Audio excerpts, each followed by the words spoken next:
Napalo ka na ba ng nanay mo? Yung tsinelas na parang may sariling utak, yung tingin pa lang niya nanginginig ka na.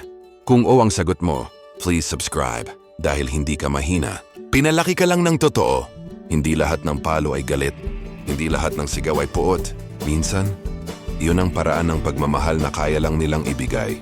Hindi perfect ang mga magulang natin. Wala silang manual. Wala silang YouTube tutorial kung paano maging nanay o tatay. May dala lang silang pangarap. Na balang araw hindi ka na nila kailangang paluin dahil marunong ka nang tumayo mag-isa. Naalala mo ba? Umuwi kang late.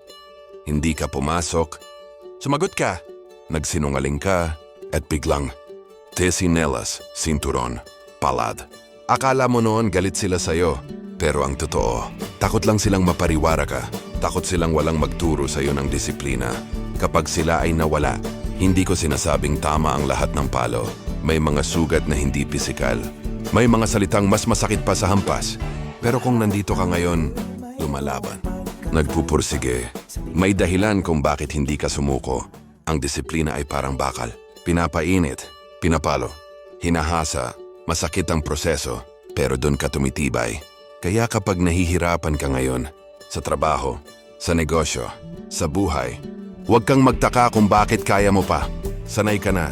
Hinubog ka na. Sa Pilipinas, hindi uso ang soft life noon. Uso ang tisin mo. Magbanat ka ng buto. Walang iiyak. Kaya ngayon, ikaw yung taong. Kahit pagod, lalaban. Kahit takot, gagalaw. Kahit walang tumulong, didiskarte. Hindi ka pinalaking mahina. Pinalaki kang matatag. Pero aminin natin, paglaki mo napagod ka rin. Natanong mo rin sarili mo. Bakit parang ako lang ang laging lumalaban? Bakit wala akong masandalan? Dahil maaga kang tinuruan na ikaw ang sasalo sa sarili mo.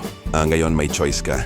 Pwede mong isisi sa nakaraan, gawing dahilan ng sakit, manatiling galit, o pwede mong gawing lakas, gawing aral, gawing gasolina. Hindi ka produkto ng palo. Ikaw ay produkto ng desisyon mo ngayon. Kung kaya mong magtrabaho kahit ayaw mo, bumangon kahit pagod, ngumiti kahit durog, anong hindi mo pa kayang abutin? Ang problema, nakalimutan mo lang kung gaano ka katibay. Hindi ka na bata. Wala nang mananaway. Wala nang papalo. Responsibilidad mo na ang sarili mo. Kung gusto mong umangat, kilos. Kung gusto mong magbago, disiplina. Kung gusto mong manalo, tisa tiyaga. Kung napalo ka ng nanay mo nun at hindi ka pa rin sumusuko ngayon, may apoy sa loob mo. At hindi lahat ng tao meron yan. Kung ramdam mo ang mensaheng to, please subscribe. Hindi ka nag-iisa. Araw-araw gigisingin natin ang lakas mo para sa mga pinalaking matatag, para sa mga hindi sumuko, para sa iyo.